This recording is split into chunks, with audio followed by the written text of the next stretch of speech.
একটা ছোট্ট গ্রামে থাকত এক অদ্ভুত ছাগল। তার শিং বাঁকানো, কিন্তু ওর চোখে ছিল রংধনুর মতো রং।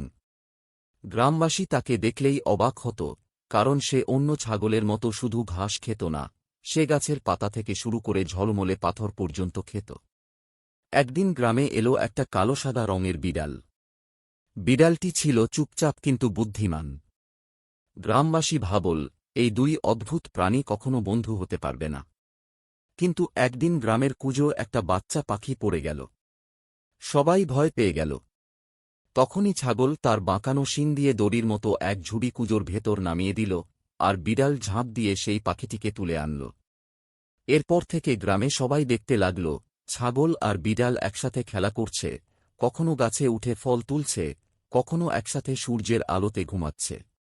গ্রামবাসী অবশেষে বুঝল, অদ্ভুত হওয়া খারাপ কিছু নয়, বরং সেই অদ্ভুততায় লুকিয়ে থাকে বন্ধুত্বের সৌন্দর্য।